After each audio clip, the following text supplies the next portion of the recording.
तो भाइयों, कैसे हैं आप लोग? आशा करता हूँ अच्छे ही होंगे। आज हम ग्रुप डी की जो मैंने वादा किया था वैसा मैं स्टार्ट करने जा रहा हूँ। आरआरबी ग्रुप डी जो 2025 की वैकेंसी है उसके लिए। और मैं ख़ास तौर पर साइंस ही पढ़ाऊँगा। सिलेबस मैंने बता दिया था इसकी, जो इससे पहले वीडियो थी उसमें मैंने हर चीज़ बता दी थी, कैसे फॉर्म भरना है, कहाँ पर कौन सी वैकेंसी है, क्या है, ये सब कुछ मैंने आप लोगों को बता दिया था। और जनरली मैं आपको साइंस पढ़ाने जा रहा हूँ। एक बार हम सिलेबस देख लेते हैं। जो नोटिफिकेशन है आरआरबी का, आप जब इसका नोटिफिकेशन पढ़ोगे तो साफ साफ लिखा है इसमें जनरल साइंस। और जनरल साइंस में क्या लिखा है? The syllabus under this cell cover physics, chemistry and life science of 10th standard level, जो कि आपका सीबीएसई बोर्ड का होगा। और जब आप गूगल करोगे सीबीएसई बोर्ड की 10th क्लास का सिलेबस तो आपको क्या दिखाई देगा? एनसीईआरटी। तो क्या दिखाई देने वाला है बच्चों आपको? एनसीईआरटी। ठीक है, तो इसके अकॉर्डिंग हम पढ़ने वाले हैं। तो एक बार एनसीईआरटी का सिलेबस देख लेते हैं 10th स्टैंडर्ड का, उसके बाद हम लोग शुरू करेंगे। तो एक बार हम ये देख ले रहे हैं, जैसे क्या थे जनरल साइंस। एक मिनट,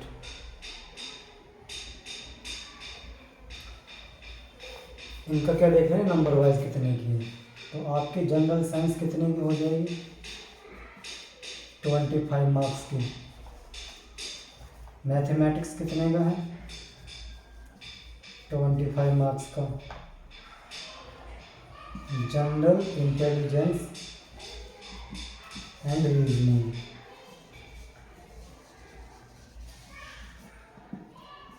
ये कितने मार्क्स की है? ये है आपकी 30 मार्क्स की।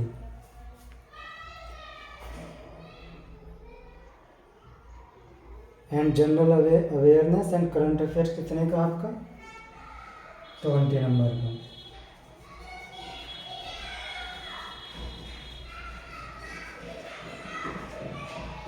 ठीक है,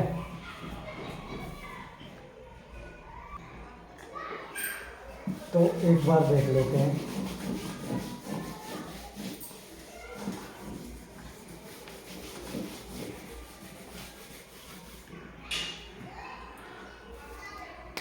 एनसीईआरटी में जो सीबीएसई बोर्ड का पैटर्न है उसे एक बार देख लेते हैं, सिलेबस क्या क्या है। तो इसमें यूनिट 5 यूनिट हैं। तो यूनिट 1, 2, 3, 4 एंड 5। तो फर्स्ट यूनिट में आपका आ जाएगा केमिकल सब्सटेंसेस।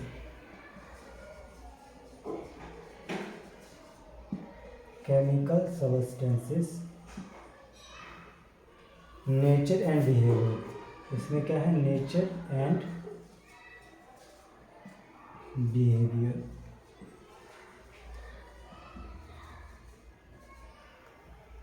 ठीक है, अभी दूसरे नंबर में क्या आएगा? World living.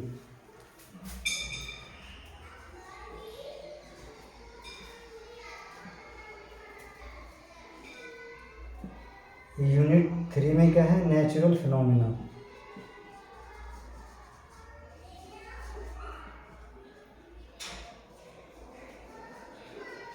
फिनोमिना।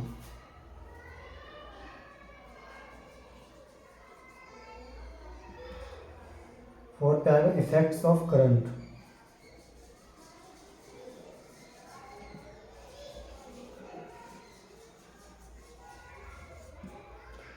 और नंबर 5 पर क्या आपका? Natural resources.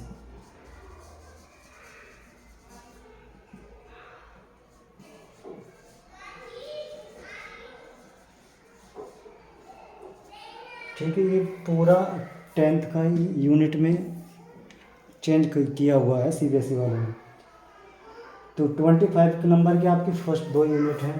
ये भी आपकी कितनी है? 25 नंबर की, जिस पे हमें पूरा फोकस करना है। और क्या? वर्ल्ड लिविंग, ये भी 25 नंबर का है। नेचुरल फिनोमिना है आपका 12 नंबर का।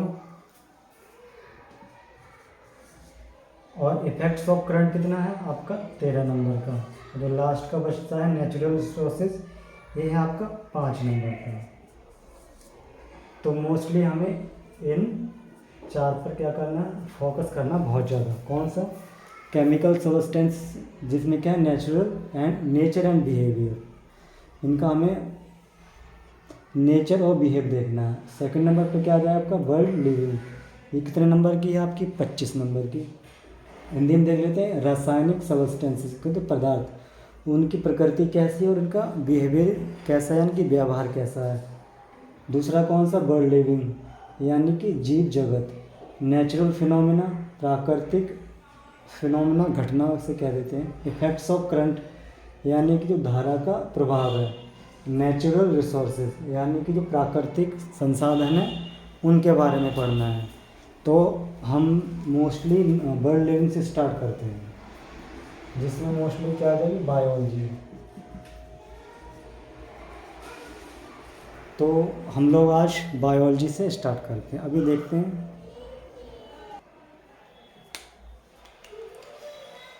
तो बायोलॉजी में क्या था, वर्ल्ड ऑफ लिविंग। अब इसमें क्या है, 5 चैप्टर है। लाइफ प्रोसेस, लाइफ प्रोसेस में पूरा लाइफ के बारे में, चाहे प्लांट लाइफ हो, यानी कि पादप की बात हो रही है, पौधों की बात हो रही है, पौधे हों या फिर आपके क्या हो जंतु।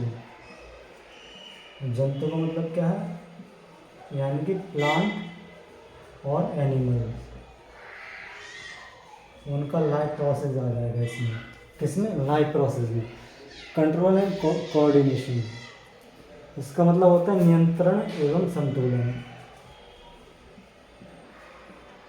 नियंत्रण एवं संतुलन, ये हम सीबीएसई बोर्ड के अकॉर्डिंग सिलेबस देख रहे हैं। रिप्रोडक्शन का मतलब आपको पता ही है, प्रजनन। प्रजनन भी हम किस में देखेंगे, एनिमल्स और प्लांट्स दोनों में। हेरिडिटी एंड इवोल्यूशन, इसका मतलब क्या है, जो जीन है वो कैसे ट्रांसफ़र होते हैं। इवोल्यूशन का मतलब क्या है, विकास, यानी कि हम इतने विकसित कैसे हो गए मनुष्य जो हैं।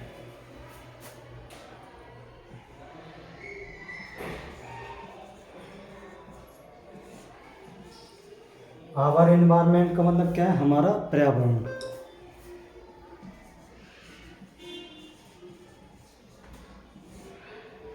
अगर मैं लाइफ प्रोसेस की बात करूं तो सबसे पहले क्या देखेंगे हम लोग, सेल चैप्टर पढ़ लेंगे, साइटोलॉजी।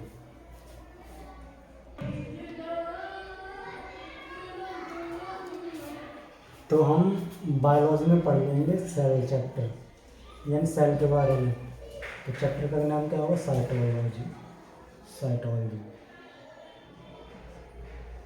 तो आप लोग हेडिंग डालेंगे साइटोलॉजी, और नोट्स बनाने हैं कौन से फॉर्म में, की नोट्स।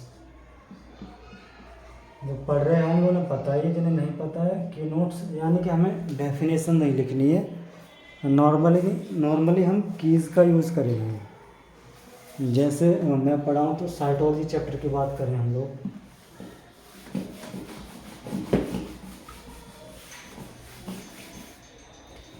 तो मैं यहाँ पर हेडिंग डाल दे रहा हूँ साइटोलॉजी।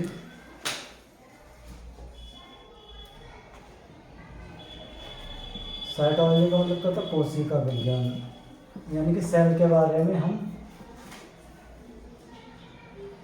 एक बेसिक या 10th स्टैंडर्ड के बारे में देख लेंगे। तो पहले हम लोग देख लेते हैं साइटोलॉजी वर्ड किसके लिए यूज होता है, किसने दिया, कब डिस्कवर हुआ, ये सारी चीज़ें देख लेंगे। तो जैसे क्या लॉजी का मीनिंग क्या होता है, टू स्टडी। कहीं पर भी लॉजी लिखा होगा तो आप देख लेंगे, इसका मतलब क्या होता है, अध्ययन करना।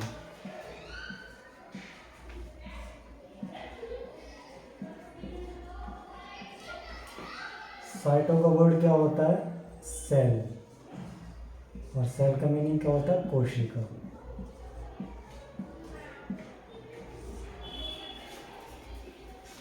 अब इनकी टर्म देख ले रहे हैं। जो मैं ये एरो टाइप में बना रहा हूँ, इन्हीं से कहते हैं की नोट्स, यानी कि जो ऐसे ही लिखना है, ज़्यादा डेफिनेशन में लिखनी है।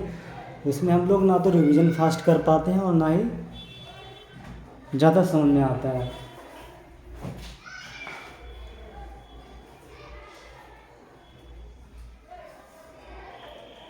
अच्छा, सेल का मीनिंग देख लेते हैं, तो हिंदी हो गई। मीनिंग यानी अर्थ। तो इसका मतलब क्या होता है, ए लिटिल रूम,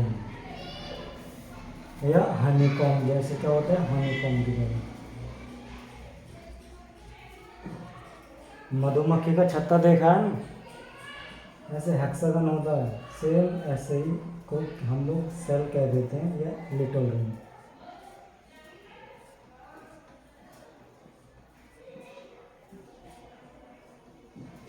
ये छोटे छोटे चैम्बर हैं, इन्हीं को क्या बोल देते हैं, सेल कहा था।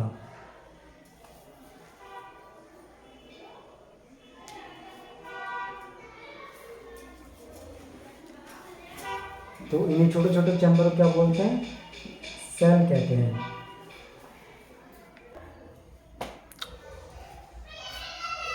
तो जो सेल वर्ड है ये किसने दिया था, रॉबर्ट हुक ने। तो ये मोस्ट इम्पोर्टेंट है क्वेश्चन, रॉबर्ट हुक। हिंदी में ऐसे लिख लेंगे।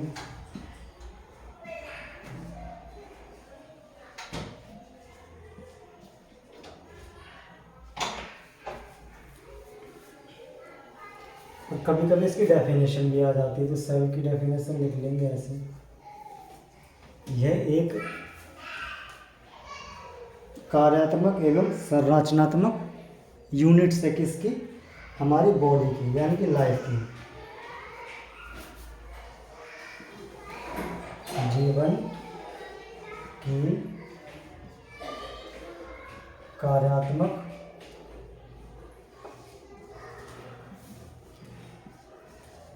एवं संरचनात्मक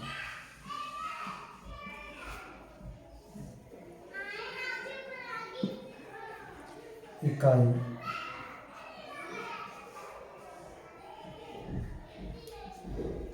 अब इसका मीनिंग क्या है, सेल की डेफिनेशन क्या लिखवाइए, जीवन की कार्यात्मक एवं संरचनात्मक इकाई है। कौन, सेल। इसका मीनिंग क्या है, जैसे फॉर एग्जांपल लाइफ को तो पता ही, जीवन किसे कहते हैं। तो हमारी जो बॉडी है उसकी कार्यात्मक, कार्यात्मक का मतलब होता है फंक्शनल।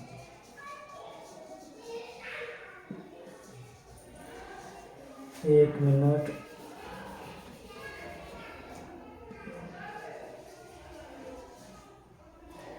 फंक्शनल, फंक्शनल का मतलब होता है फंक्शन करने वाला, यानी कोई काम करने वाला। तो काम करने की जो सबसे छोटी यूनिट है वो सेल है। संरचनात्मक का क्या होता है, स्ट्रक्चरल।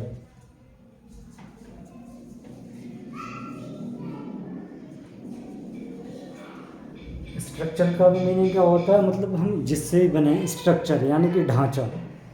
तो ढांचे या फंक्शन की सबसे छोटी इकाई क्या है या यूनिट क्या है, सेल है।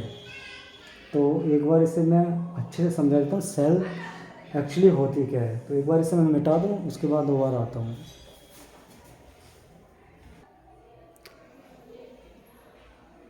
तो या तो आप इसका एक स्क्रीनशॉट ले लिया करो, या फिर नोट्स बनाने तो नोट्स बना ले लिया करो।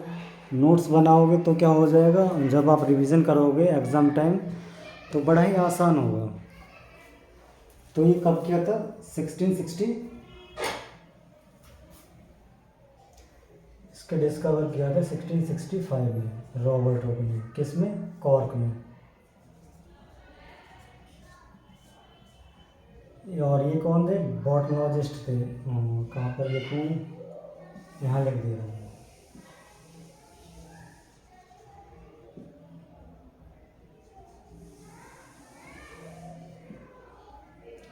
यानी कि वनस्पति विज्ञान।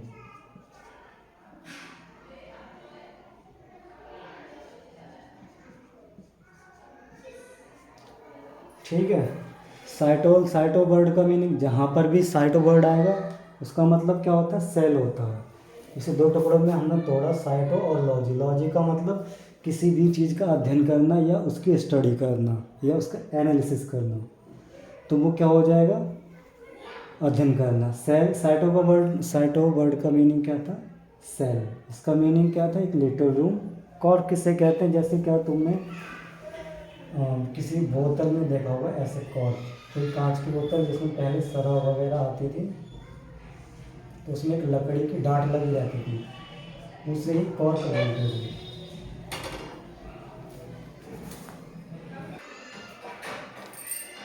तो पहला क्वेश्चन डायरेक्टली क्या आ जाता है, फादर ऑफ साइकोलॉजी, यानी कोशिका विज्ञान के जनक।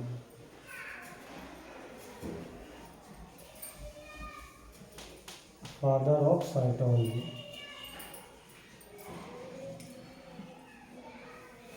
ये कौन है, रॉबर्ट हुक।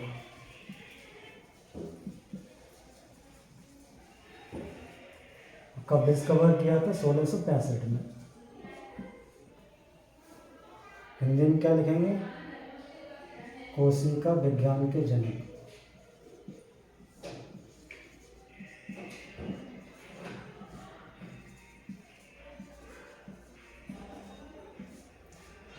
कौन होगा, रॉबर्ट हुक। सन हिंदी में भी सन सेम ऐसे लिखेंगे, 1665, तो उसमें कोई दिक्कत है नहीं। और इनकी एक बुक है माइक्रोफिजिया, उस बुक में इन्होंने बताया था।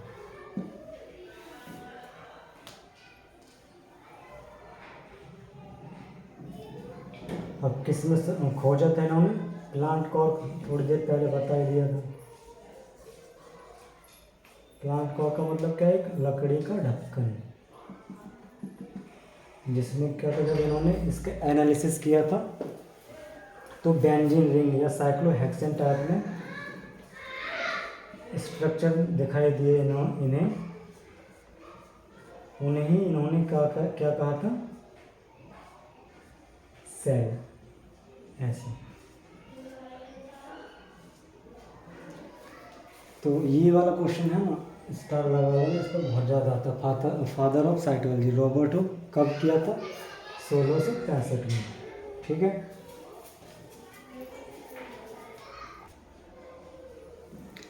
अब एक सेकंड क्वेश्चन आता है, उसमें कंफ्यूज मत होना, यानी कि लिविंग सेल किसने डिस्कवर किया था, तो उसे किया था एबी ल्यूवेनहॉक।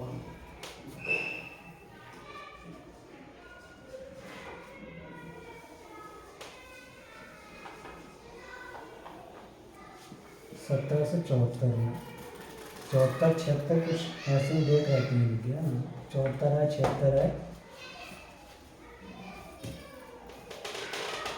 ये जो रॉबर्ट हुक ने की थी वो क्या थी, एक डेड सेल थी, जिसे प्लांट कॉर्क का था। कैसी थी, डेड सेल। डेड सेल का मीनिंग क्या है, जैसे ये डस्टर है, डस्टर पर अगर कोई लकड़ी लगा दी मैंने, जो सूखी हुई लकड़ी है, तो वो क्या होगी, डेड सेल। अब एक लिविंग सेल यानी कि जिंदा सेल, जिंदा सेल की जो डिस्कवर किया था वो किसने किया था, यानी कि खोजा था एबी ल्यूवेनहॉक ने। कब, 1774 1776 तक।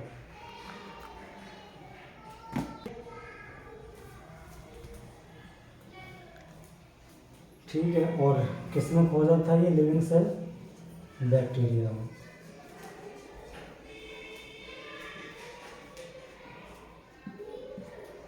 इसलिए है एबी ल्यूवेनहॉक को क्या कहते हैं, फादर ऑफ बैक्टीरियोलॉजी।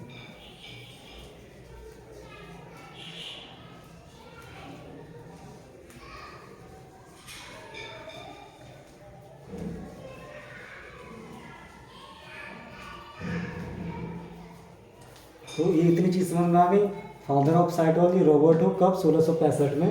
कोशिका विज्ञान के जनक कौन है, रॉबर्ट हुक, 1665 में। माइक्रोफिजियन की ये क्या है, बुक है। ठीक है। और किसने सर डिस्कवर किया था इन्होंने? प्लांट कॉर्प में, जो कैसी थी? डेड सेल थी। इसे अंडरलाइन कर लेना किसी भी पेन से आप लोग। दूसरी कौन सी? Living cell. ये भी लिविंग बेहनॉक ने इसे डिस्कवर किया था। कब? 1774 1776 तक की जो भी डेट आएगी, दो ही डेट आती है, इन्हें आप अच्छे से याद रखना। किसने खोजी थी? बैक्टीरिया ने। इसलिए इसमें क्या कहते हैं? Father of bacteriology. बैक्टीरियोलॉजी का मतलब क्या है?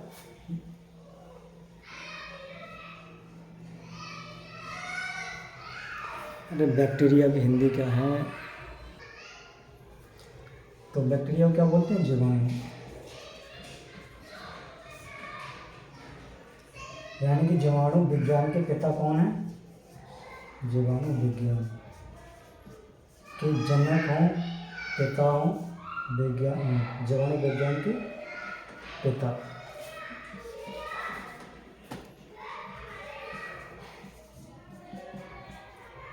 पिता या फिर जनक। कौन आएंगे आपके? एबी ल्यूइनबेर्नॉक है। तो यहाँ तक हो गया। दो चीज़ों में कन्फ्यूजन नहीं होना है, लिविंग सेल और डेड सेल। डेड सेल की बात होगी तो रॉबर्ट हुक 1665, लिविंग सेल की बात होगी तो एबी ल्यूइनबेर्नॉक 1774-76। बैक किसने की थी?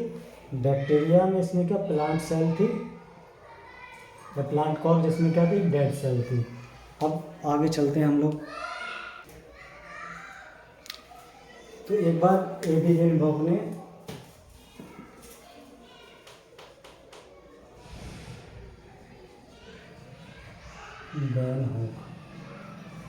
इन्होंने आरबीसी को खोजा था। और स्पम्स का एक मेल की सबसे छोटी सेल है ना, जो किसमें होती है?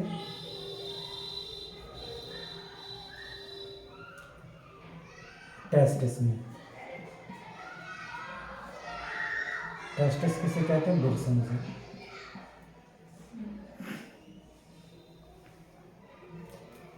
प्रोटोजोआ की खोज किसने की थी? ल्यूइनबेर्नॉक ने। और इनकी बुक का नाम क्या था?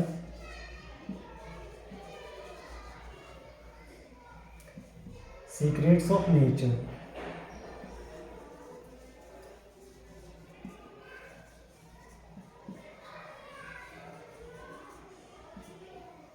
ठीक है, यहाँ तक आप लोग देख लेना। अगर आरबीसी को किसने खोजा था? तो भी ल्यूइनबेर्नॉक ने। स्पर्म की खोज किसने की थी? ल्यूइनबेर्नॉक ने। प्रोटोजोआ की खोज किसने की थी? ल्यूइनबेर्नॉक ने। और इनकी बुक कौन सी? सीक्रेट्स ऑफ नेचर, यानी कि प्रकृति की रहस्य। हिंदी में लिख दे रहे हैं।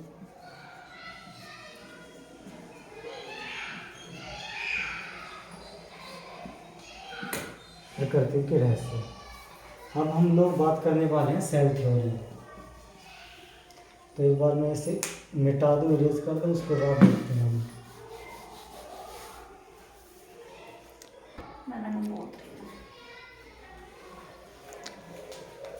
तो हम लोग एक बार किसकी बारे में देख रहे हैं? Cell theory.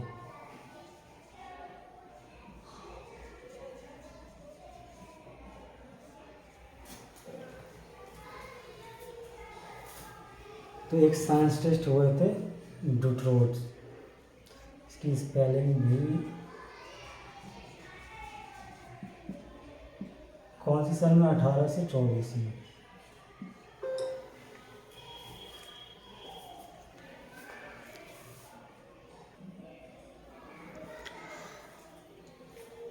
तो इन्होंने कहा था, अच्छा इनमें भी दो साइंटिस्ट थे, एक ही डिट्रोज हो गए और एक थे स्लाइडन एंड स्वान। स्लाइडन, एक बार इनकी स्पेलिंग देख लेंगे, स्लाइडन एंड स्वान।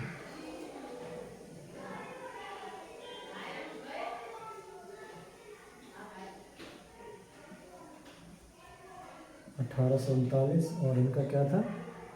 1838। तो जो डुट्रोस थे उन्होंने कहा कोई भी सेल लाखों करोड़ों कोई भी जो टिश्यू है वो लाखों करोड़ों सेल से मिलकर बनता है। किससे मिलकर बनता है? कोई भी टिश्यू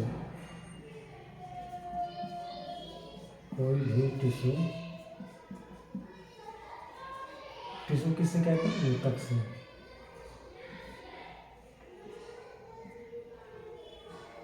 कोई भी टिश्यू या ऊतक लाखों करोड़ों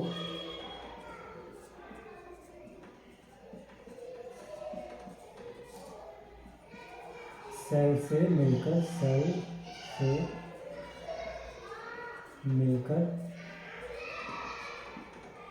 बनता है। ये बात किसने कही थी? डिट्रोस ने। कब? 1824 में, कि कोई भी टिश्यू लाखों करोड़ों सेल से मिलकर बनता है। स्लाइडर ने कब कहा था? 1838 में कहा था।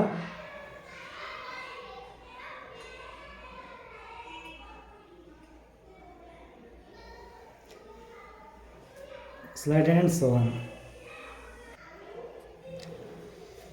इन्होंने क्या कहा था? जितने भी लिविंग हैं,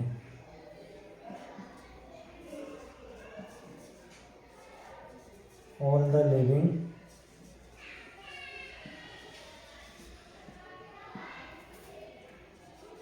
मेड अप ऑफ सेल और सेल प्रोडक्ट्स, यानी कि जितने भी लिविंग हैं, लिविंग का मतलब जिनमें भी सांस है, जिनमें भी जीवन पाया जाता है, वो किससे मिलकर बने हैं? सेल या सेल के प्रोडक्ट्स, यानी कि सेल के ही कुछ प्रोडक्ट से मिलकर बना है। कौन? जितने भी लिविंग हैं वो। तो इन्हें क्या कहते हैं? सेल थ्योरी के फादर ऑफ सेल थ्योरी। ठीक है, तो इस चीज़ का ध्यान रखना। इसलिए इन्हें क्या कहते हैं?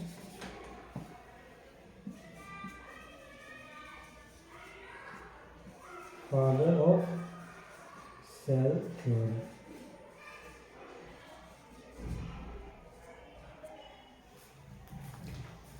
अच्छे से मैं हिंदी में लिख देता हूँ। सभी जीव जंतु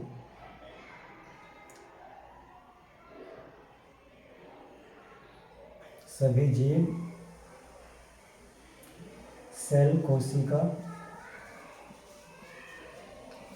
या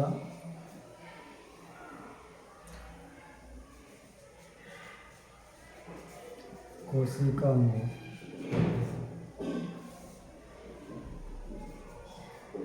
से मिलकर बनते हैं।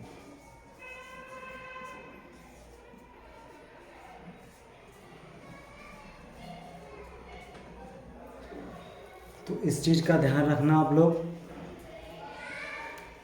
डिट्रोस ने कहा था कि कोई भी टिश्यू लाखों करोड़ों सेल से मिलकर बनता है, और स्लाइडर एंड स्वान ने क्या कहा था?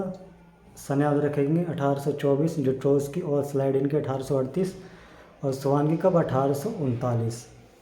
एक बार इनके हिंदी में भी लिख देता हूँ मैं। स्लाइडर, और ये हो गया अपने स्वान।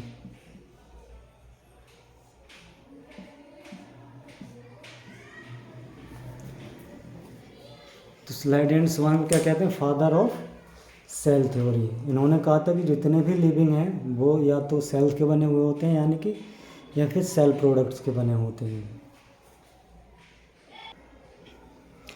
अब एक बार हम जानेंगे कि सेल, टिश्यू, ये सब चीज़ होते क्या हैं और कहाँ पर मिलते हैं।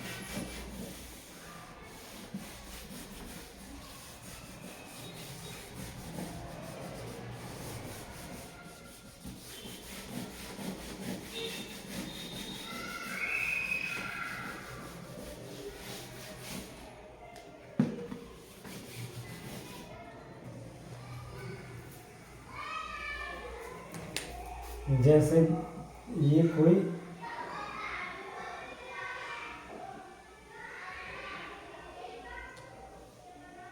आदमी आदमी ही औरत जो भी है, ये बॉडी हो गई। अब ये क्या है, उल्टा समझाता हूँ मैं, इसे समझ में नहीं आएगा। जैसे क्या है, ईंट है, कोई ईंट नॉर्मली ईंट तो एकदम नहीं बन जाती है ना, तो उसमें सीमेंट, रेत, कैल्शियम कार्बोनेट, ये सब चीज़ें मिलकर बनती है। ऐसी कोई ह्यूमन बॉडी है, यानी कोई लिविंग है, ज़रूरी नहीं कि ह्यूमन बॉडी है, ये कोई आदमी है, जैसा भी बताया था मैंने। तो इसमें क्या है, आपको ऑर्गन्स देखने को मिलेंगे। ऑर्गन जैसे आँख हो गई, माउथ,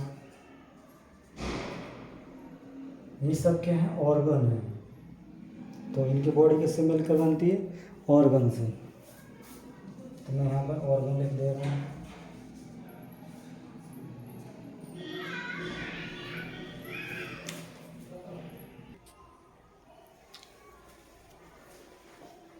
और ऑर्गन किससे मिलकर बनते हैं, टिश्यू से, ठीक है जी। और इसके बीच में पूरा ऑर्गन सिस्टम होगा ह्यूमन बॉडी से पहले। ऑर्गन सिस्टम का मतलब ऐसे। टिश्यू किससे मिलकर बनते हैं, सेल से।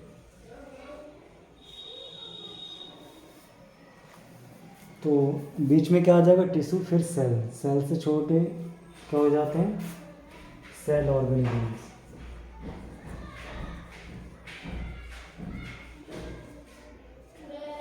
यानी कि एक सेल के अंग, कोशिका अंग जिसे बोलते हैं,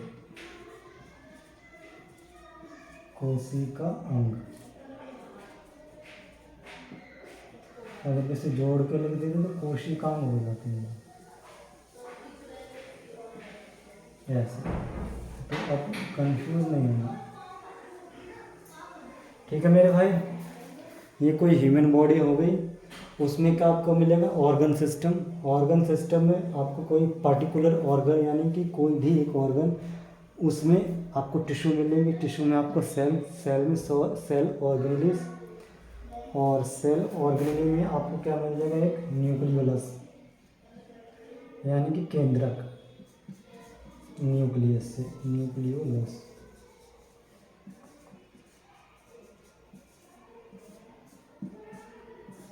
उससे आगे जाओगे तो आपको क्या मिल जाएगा, एक क्रोमेटिन मिल जाएगा। हालांकि इतना ज़रूरी अभी नहीं बताना था, लेकिन बता रहा हूँ मैं। क्रोमेटिन से आप जाओगे तो आपको क्या मिल जाएगा, एक प्रोटीन मिलेगी, जिस प्रोटीन का नाम क्या होता है, जीन। ये जो चैप्टर आएगा हेरिडिटी, उसमें पढ़ाएंगे, अभी तो नहीं, अभी यहाँ तक कि हम लोग आएंगे सेल तक। तो नॉर्मली आपने देख लिया आई में क्या, जैसे कोई भी ऑर्गन, सारे ऑर्गन सिस्टम में आ जाएंगे, जैसे हाथ, नाक, पैर, बाल, जितने भी चीज़ें हैं किस में आ जाएंगी, ऑर्गन सिस्टम में। ऑर्गन सिस्टम में भी क्या, कोई पार्टिकुलर ऑर्गन, यानी कि कोई एक ऑर्गन की बात कर लेंगे हम लोग। जैसे मैंने हाथ की बात कर ली, तो यहाँ पर हैंड के टिश्यू आ जाएंगे। तो नॉर्मल जो हम, या आँखों की बात कर देता, जो हमारी आँखें बनी हुई हैं वो किससे बनी हुई हैं, टिश्यू से। और टिश्यू किससे मिलकर बनता है, लाखों करोड़ों सेल से। और सेल किससे मिलकर बने हुए होते हैं, सेल ऑर्गेनेली। उन्हीं सेल ऑर्गेनेलीज में हमें देखेंगे जितने भी साइटोलॉजी में जितने भी चीज़ें आएंगी, जैसे क्या, ribosome, lysosome, centromere, leucocytes, centriole, chromatin, gene, ये सब चीज़ें देखने वाले हैं हम लोग। तो अभी एक एक करके स्टार्ट करते हैं, या मैं थोड़ा बेहतर करके और समझाऊँ। जैसे क्या, किसी को भी चोट लग गई, या जो भी आप मीट लेकर आते हो, जैसे लीवर की बात करें हम, कईयों को लीवर खाने का बड़ा ही शौक़ होता है, वो कहते हैं बहुत भी ज़्यादा फायदेमंद भी होता है। तो लीवर क्या है, ऑर्गन है, क्या है, ऑर्गन। ऑर्गन मतलब बॉडी का कोई अंग है, ठीक है सर। उसमें हमने क्या कहा, और लीवर को, ये आपका लीवर रहा, एक समोसे टाइप में होता है, ब्रेड टाइप में,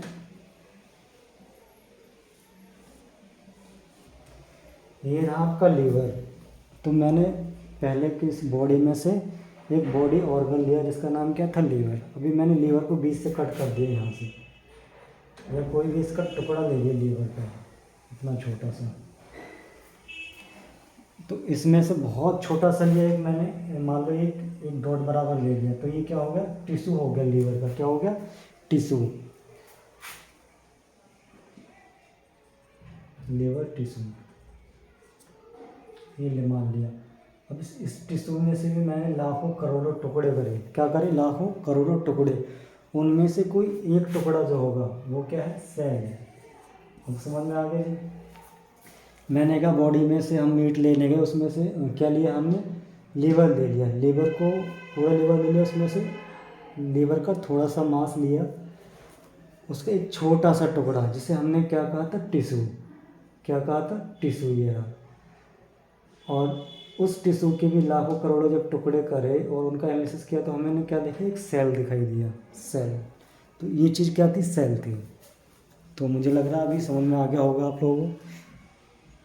तो अभी मैं सेल के बारे में बात करूँगा, तो कंफ्यूज नहीं होंगे, इतना तो पता ही है। ठीक है जी। सेल जो सबसे छोटी यूनिट हो जाएगी वो हो जाएगी। तो एक बार फिर से देख लेते हैं हम, कोई भी बॉडी है जो लिविंग है या नॉन लिविंग जो भी है, उससे क्या कराएगा आपका ऑर्गन सिस्टम। ऑर्गन सिस्टम से क्या आएगा आपका ऑर्गन, और ऑर्गन किससे मिलकर बना हुआ होता है, बहुत सारे टिश्यू से। टिश्यू क्या कहा था, ऊतक कोई कहते हैं। और टिश्यू किससे मिलकर बनते हैं, लाखों करोड़ों सेल से, यानी कि कोशिका से। तो ये चीज़ समझ में आ गई अभी।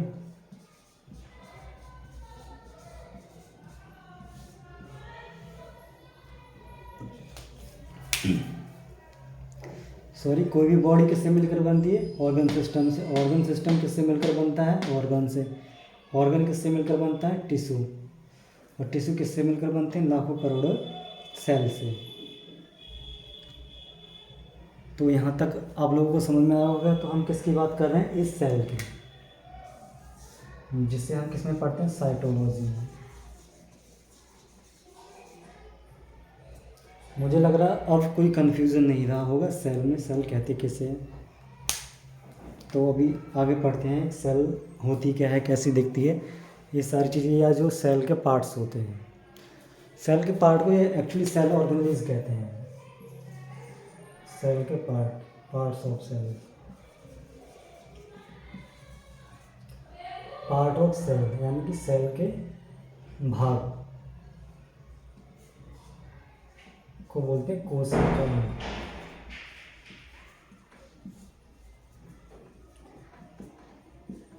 और इन्हें क्या बोलते हैं, सेल ऑर्गेनेल्स।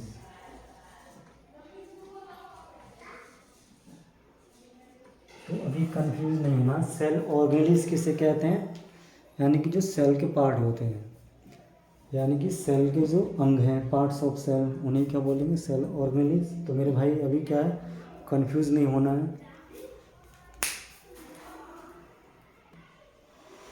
और इससे पहले मैं सेल स्टार्ट करता हूँ, उससे पहले कुछ चीज़ें जो बेसिक हैं वो और जान लेते हैं। जैसे क्या, आपने बहुत ज़्यादा पढ़ा होगा यूनिसेलुलर, सॉरी एक नंबर, यूनिसेलुलर।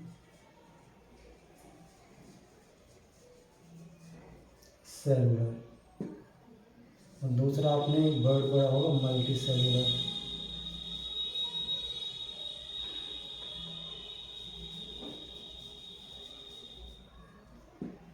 ठीक है, इसे कहते हैं एक कोशिका।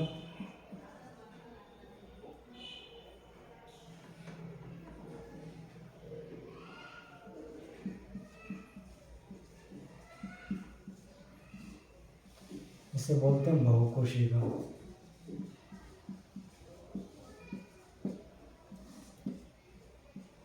लेकिन मैं यही रिकमेंडेशन करूँगा, यही सलाह दूंगा कि आप लोग इंग्लिश में ही पढ़े, वो ज़्यादा फ़ायदा करेगा। एक कोशिका का, ये बहुकोशिका का, ये इतने अच्छे हैं नहीं। बाकी तो मैं लिखवा ही रहा हूँ। यूनिसेलुलर का एक मीनिंग देख लेते हैं। यूनिसेलुलर का मीनिंग, डेफिनेशन तो ये होती है, ऐसा कोई भी सेल या टिश्यू या ऑर्गन बॉडी जो केवल एक ही टाइप के सेल से मिलकर बनता है, एक सेल से नहीं, एक ही टाइप के सेल से, ठीक है। तो उसे क्या बोलेंगे? यूनिसेलुलर बोलेंगे। जैसे क्या, फॉर एग्जांपल मैं एक बाइक का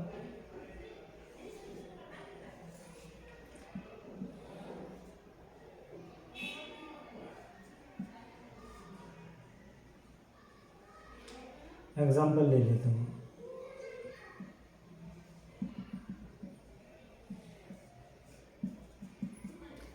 ये कोई मान लो बाइक है। अब बाइक में आप लोगों को देखोगे तो रबड़ भी यूज़ की हुई होती है,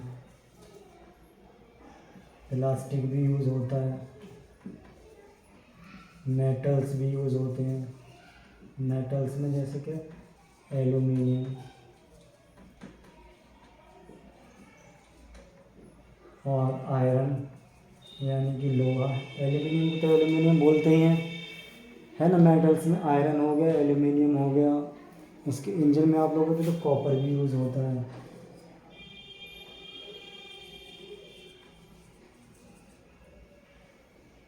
ये सारी कई चीज़ें किस में यूज़ होती हैं? एक बाइक में। रबड़, plastic, metals, aluminium, iron, copper, और भी कई चीज़ें यूज़ होती हैं। अभी क्या, सेंसर भी यूज़ हो रहे हैं,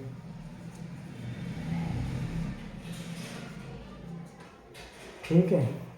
तो ये चीज़ें, एक एक बाइक की बात हो रही है। इग्निशन के लिए करंट भी दिया जाता है उसके लिए। तो जो ये बाइक है, कई टाइप्स, कई अलग अलग चीज़ों की बनी हुई है। जैसे कि रबड़, प्लास्टिक, मेटल्स, सेंसर, करंट, ठीक है। अभी दूसरी बाइक की बात करूँ, जैसे कोई लकड़ी की बाइक बनाई गई है, नॉर्मली कोई बाइक है,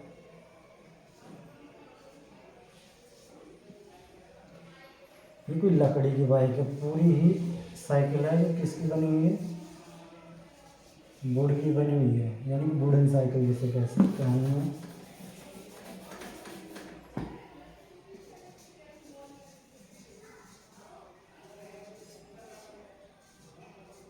वुडन साइकिल, ये जो मॉडर्न बाइक है।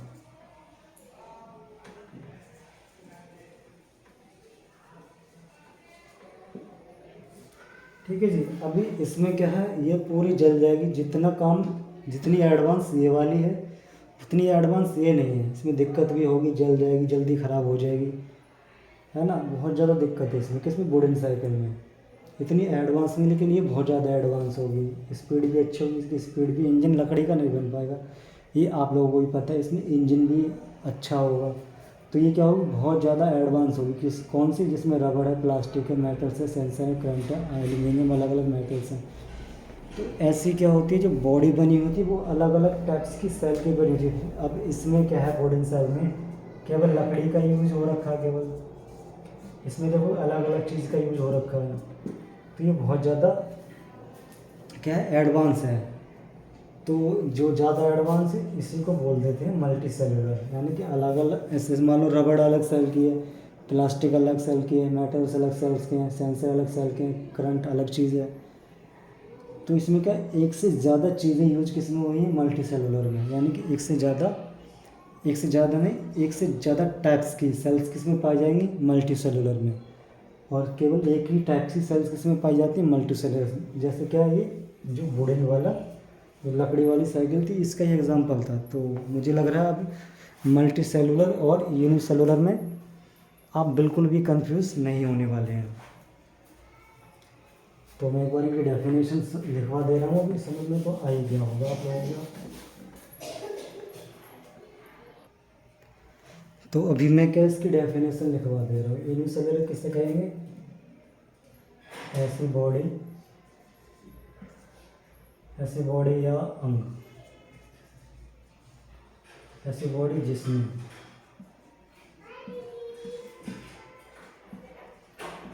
केवल एक ही प्रकार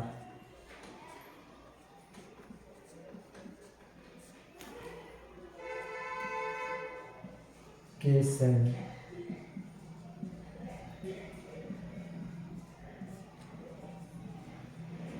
पाए जाते हैं, उन्हें क्या कहेंगे? यूनिसेलुलर कहेंगे, जैसे अमीबा।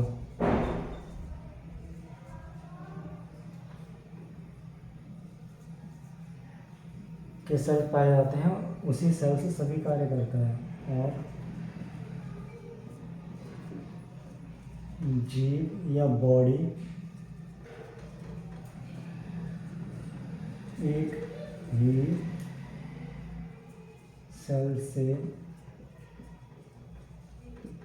सभी कार्य करता है।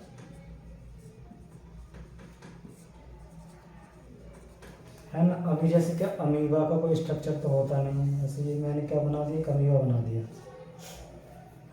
तो वो कुछ भी खाएगा तब भी एक ही सेल से खाएगा।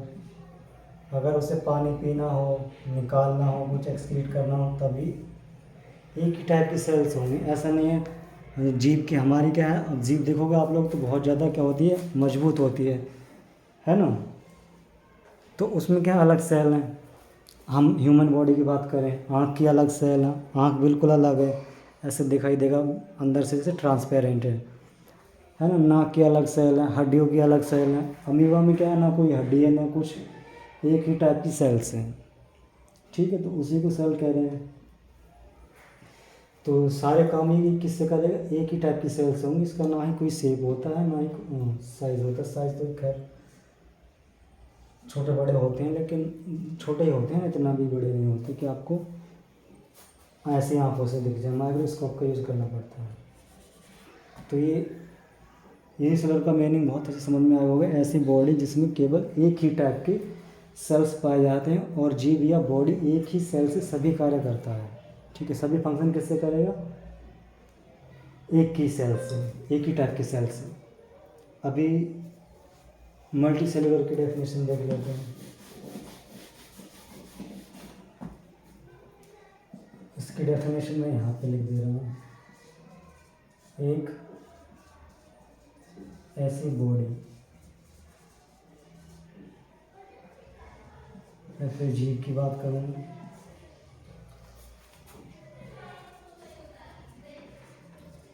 जिसमें लाखों करोड़ों, ठीक है, एक नहीं लाखों करोड़ों अलग अलग टाइप के सेल हो सकते हैं। एक ऐसी बॉडी या जीव जिसमें लाखों करोड़ों अलग अलग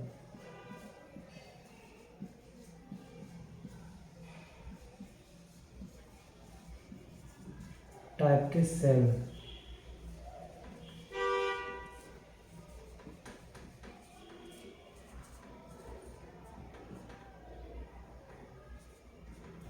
पाए जाते हैं, उन्हें क्या कहते हैं, मल्टी सेलुलर कहते हैं।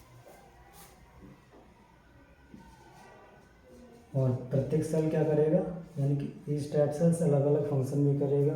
प्रत्येक सेल एक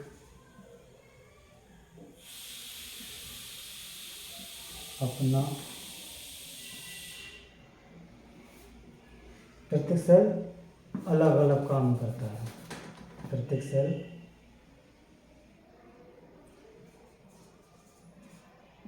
एक पार्टिकुलर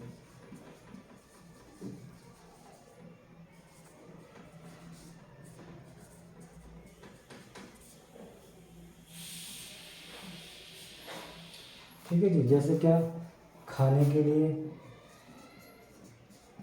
अलग सेल होगा, पचाने के लिए अलग सेल होगा, उत्सर्जन करने के लिए एक अलग सेल होगा, ऑक्सीजन एक्सक्रीशन जिसे कहते हैं। ठीक, जैसे हम ह्यूमन बॉडी की बात करें तो देखने के लिए आँख यूज़ करते हैं, खाने के लिए मुंह जीभ यूज़ करते हैं, भोजन निगलने के लिए ईसोफेगस का यूज़ करते हैं, चलने के लिए पैर का यूज़ करते हैं, सांस लेने के लिए फेफड़ों का यूज़ करते हैं, ब्लड पंप करने के लिए हार्ट का यूज़ करते हैं। तो क्या है, बहुत ह्यूमन बॉडी में बहुत सारी क्या है अलग अलग टाइप की सेल्स हैं। तो हम क्या है, एक मल्टी सेलुलर ऑर्गेनिज्म है।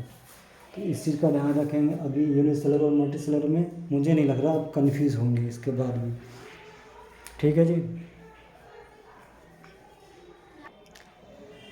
अभी इनके एग्जाम्पल रह गए हैं। इसमें एक अमीबा हो गया और एक बैक्टीरिया आता है।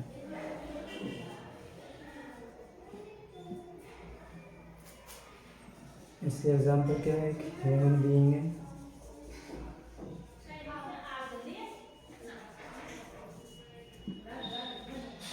फंजाई है,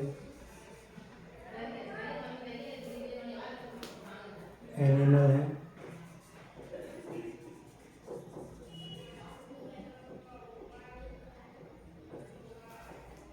प्लांट्स हैं, और क्या है आपके एल्गी है।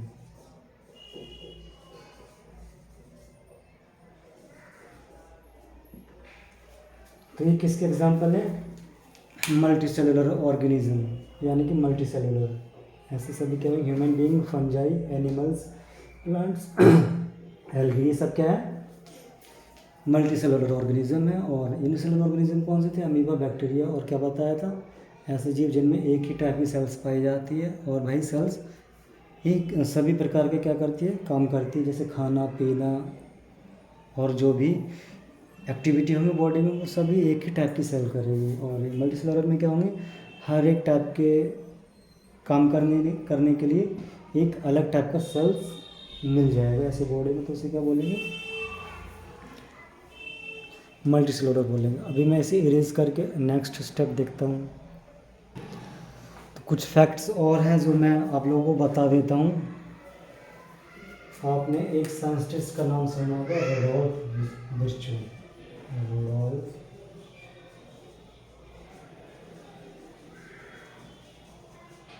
विर्चो, इन्होंने एक लैटिन वर्ड में कहा था, omnis cellulas, omnis cellula e सेलुला।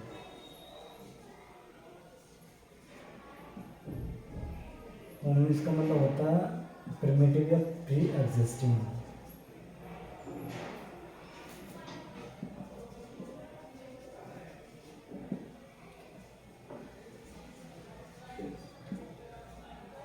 Cell to cell, अब इसका मीनिंग देख लीजिए, है ना। ओमनिस का मतलब क्या बताता है, pre existing, cell to cell, यानी कि कोई भी सेल नया नहीं होता है, वो पुराने सेल से ही मिलकर एक नई सेल्स बनाता है। जैसे क्या, इसका सीधा एग्जाम्पल सेल डिवीजन।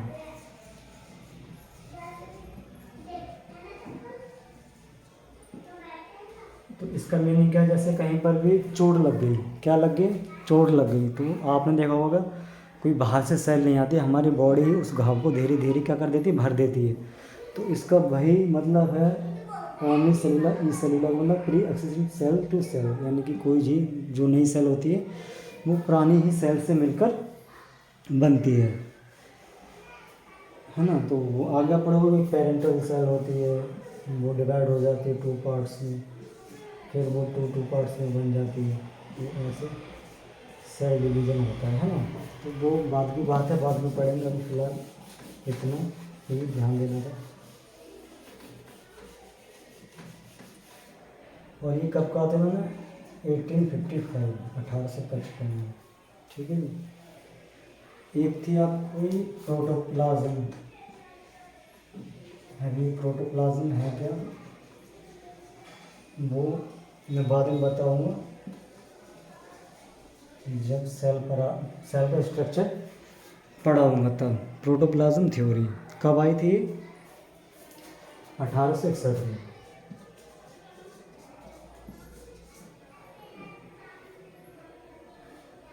और एक किसने थी, मैक्सवेल ने।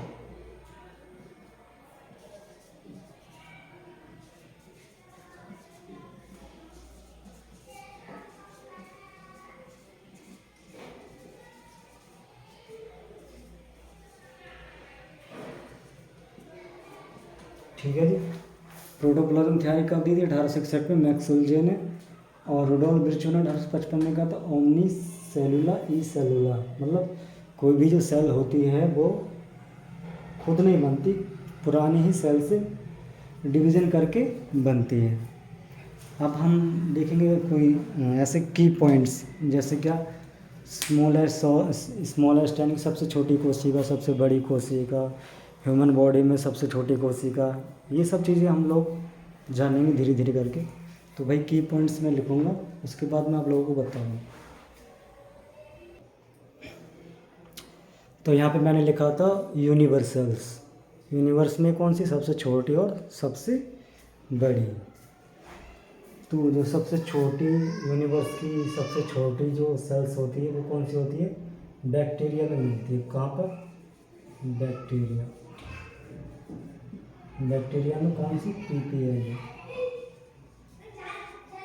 पीपीएल की फुल फॉर्म क्या कहते हैं,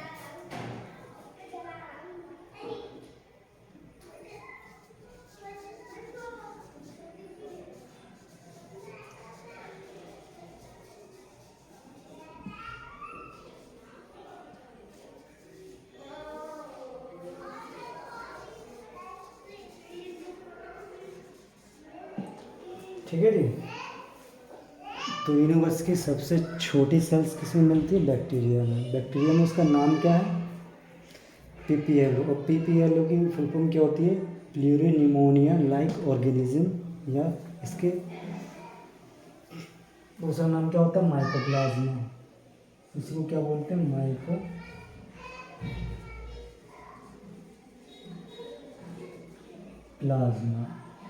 और एक दूसरा नाम आता है एमएलओ, यानी कि मॉलिक्यूलर लाइक ऑर्गेनिज्म। तो दो नाम हो गए, तीसरा नाम क्या हो जाएगा, एमएलओ, मॉलिक्यूलर लाइक ऑर्गेनिज्म। ठीक है जी। यूनिवर्स की सबसे छोटी सेल्स किस में मिलती है, बैक्टीरिया में। नाम क्या है, पीपीएलओ, माइकोप्लाज्मा, है ना। एक ही आदमी की, मतलब एक ही सेल के अलग अलग नाम है, सेल वही है।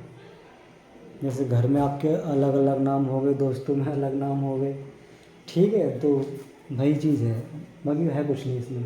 तो पीपीएलओ का फुल फॉर्म क्या थी, प्लूरोनिमोनिया लाइक ऑर्गेनिज्म मॉलिक्यूल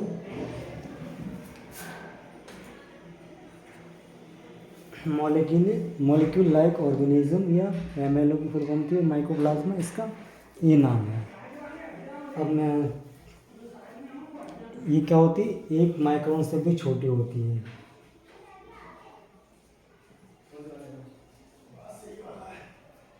कौन, पीपीएलओ।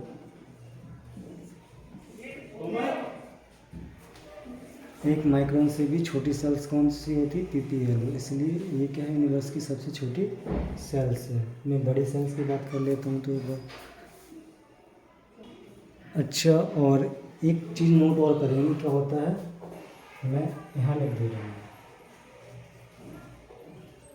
जो पीपीएलओ होता है, या फिर क्या था, माइकोप्लाज्मा,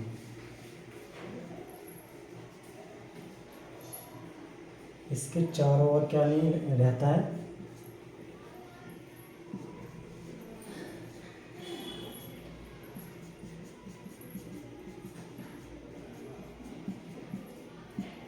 इसके चारों ओर सेल वॉल नहीं मिलती है। क्या नहीं मिलती है, सेल वॉल एब्सेंट।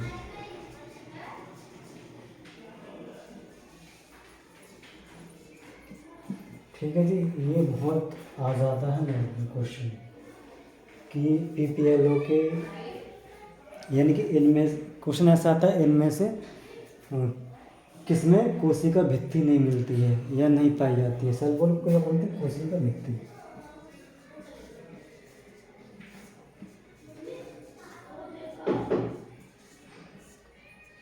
ठीक है जी। तो आप क्या लिखेंगे, पीपीएलओ। तो अभी मैं सबसे बड़ी सेल्स के बारे में बात करता हूँ। हाँ, तो लार्ज सेल में क्या रहता है, शुतुरमुर्ग।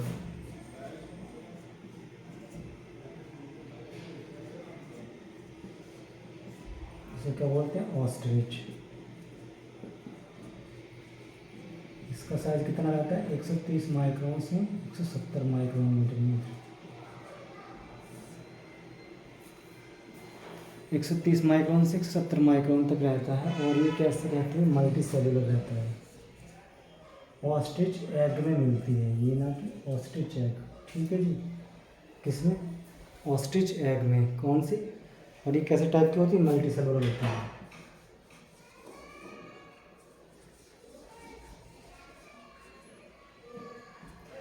कभी कभी क्वेश्चन आ जाता है जो शुतुरमुर्ग की जो सबसे बड़ी सेल्स है यूनिवर्स की, वो यूनिसेलुलर है या मल्टी सेलुलर। तो कैसी मल्टी सेलुलर, और कहाँ से आ जाएगा मल्टी सेलुलर में। जब मैंने टाइप्स लिखवाए तो उसका एग्जांपल लिखवाए थे कि एक से ज़्यादा टाइप की सेल्स मिलेंगी तो वो क्या हो जाएगा, मल्टी सेलुलर। और ऑस्ट्रिच क्या है, एनिमल्स है ना, तो एनिमल्स तो हो जाएगा, तो कौन हो जाएगा, मल्टी सेलुलर।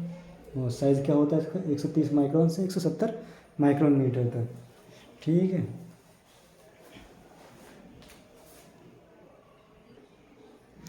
अभी जिसको नहीं पता है वो जैसे क्या है 1 mm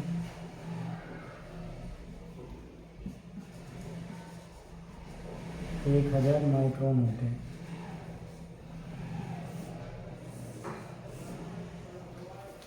ठीक है, जैसे mm तो जानते ही हो ना आप लोग, स्केल पर लिखा ही होता है।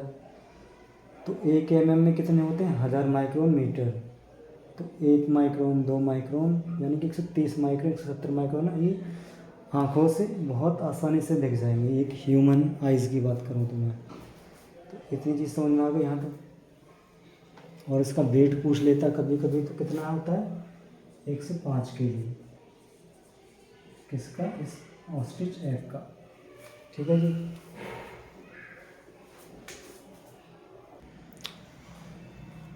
तो अब हम ह्यूमन बॉडी यानी कि मानव में देख लेते हैं।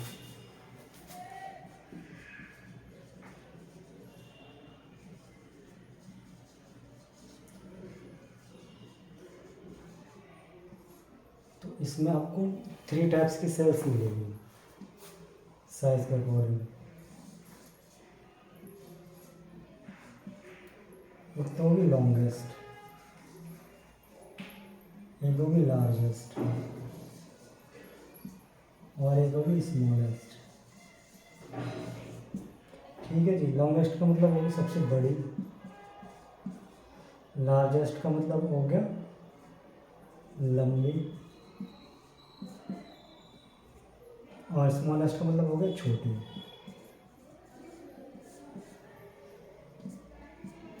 तो कंफ्यूज बिल्कुल नहीं होना है। लॉन्गेस्ट पूछेगा तब क्या बताना है, लार्जेस्ट पूछेगा तब क्या बताना है, स्मॉलेस्ट पूछेगा तब क्या बताना है। ठीक है जी, तो सबसे जो लॉन्गेस्ट होती है वो कौन सी होती है, न्यूरॉन, या जिसे बोलते हैं नर्व सेल, तंत्रिका कोशिका। हिंदी में क्या बोलेंगे इसे, तंत्रिका कोशिका। ठीक है, हाँ आप लोगों ने देखी होगी, जैसे क्या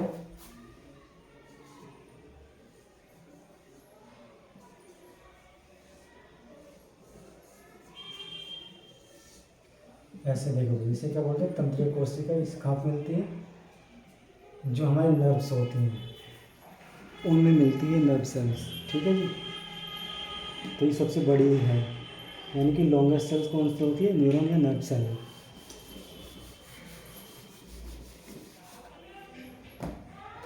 अभी जो लार्जेस्ट पूछ रहा है वो कौन सी, फीमेल में मिलती है, ओवम में।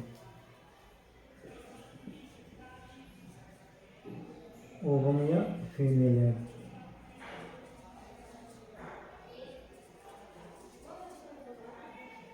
ठीक है जी, किस में मिलेगी, फीमेल में। और फीमेल का सिंबल होता है ऐसे करके।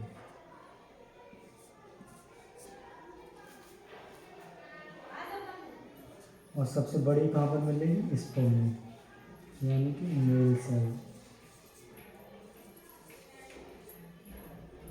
ठीक है जी, तो कंफ्यूज बिल्कुल भी नहीं होता। ह्यूमन बॉडी में पूछेगा तो लॉन्गेस्ट न्यूरॉन या नर्व सेल तंत्रिका कोशिका, लार्जेस्ट कोशिका यानी कि लंबी, ओवम यानी कि फीमेल या एग्स, फीमेल की जो एग सेल है वो, ठीक है जी। इस और स्मॉलेस्ट कौन सी, स्पर्म, इसका क्या है, मेल स्पर्म। अच्छा, एक होता है ओवा और एक होता है ओवम, ठीक है जी। ओवा मतलब हो गया सिंगुलर, सिंगुलर वर्ड है। ओवम का मतलब क्या हो गया, प्लूरल वर्ड है, ठीक है। जब आप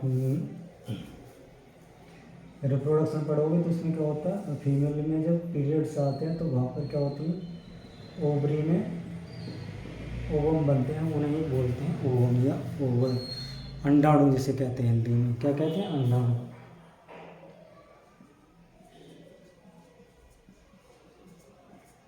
और स्पर्म को क्या कहते हैं, शुक्राणु। तो सबसे छोटी कोशिका कौन सी है, शुक्राणु, जो किस में मिलेगी आपको, मेल में मिलेगी। और सबसे लंबी कोशिका कौन सी है, अंडाणु, जो किस में मिलेगी आपको, फीमेल में मिलेगी। और सबसे बड़ी कौन सी है, न्यूरॉन। अभी लॉन्गेस्ट और लार्जेस्ट में क्या होता है, कईयों को क्या अंतर नहीं पता चलता है। जैसे मैंने एक लाइन मारी है, लाइन लगाई, तो ये क्या है, लंबी है, लंबी किससे है, इस सेल से, ठीक है जी। फिर मैं बड़ी का बात कर रहा हूँ, बड़ी मतलब होता है ऐसा कोई भी चीज़ जिसमें लंबाई और चौड़ाई दोनों हो। अब इसमें केवल लंबाई है, चौड़ाई ना के बराबर है, जैसे इसकी मोटाई कह देंगे यहाँ पर। तो जैसे मैं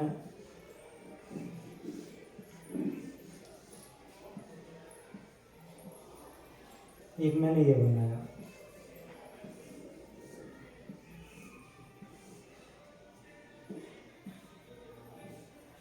कट रहा होगा यहाँ से, ठीक है। तो ये वाला क्या हो जाएगा, लॉन्गेस्ट,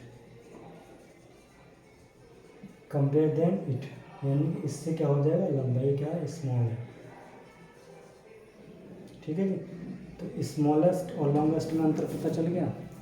ये क्या है, लार्ज है, ये क्या है, लॉन्ग है, तो इन दोनों पता चल गया। तो अभी कन्फ्यूजन में लॉन्गेस्ट पूछेगा तो कौन सी, न्यूरॉन, लार्जेस्ट पूछेगा तो कौन सी, ओवम, स्मॉलेस्ट पूछेगा तो कौन सी जी, स्पर्म, ठीक है भाई। यहाँ तक तो मुझे लग रहा है क्लास आज यहीं तक ही की जाए, कल हम लोग इससे आगे देखते हैं। तो अभी तो यार इनके नोट्स बना लो या स्क्रीनशॉट ले लो, जो भी करना है आपको इतना करना कि एग्ज़ाम टाइम आपके क्या हो, इनसे फास्ट रिवीजन हो जाए। इसलिए मैं पढ़ा रहा हूँ कि डेफिनेशन बहुत कम लिखवा रहा हूँ, या लिखवा रहा हूँ 2 या 4 लाइन। तो नोट्स आपको ऐसे ही बनाने हैं ताकि क्या रहे, आपको रिवीजन, फास्ट रिवीजन हो जाए। तो अभी मैं चलता हूँ। अगर क्लास पसंद आई हो तो लाइक करें, सब्सक्राइब करें, और आपने जो भी आपके साथ ही जो भी बहन भाई तैयारी कर रहे हों उन्हें सेंड करें, शेयर करें। तो जय हिंद दोस्तों।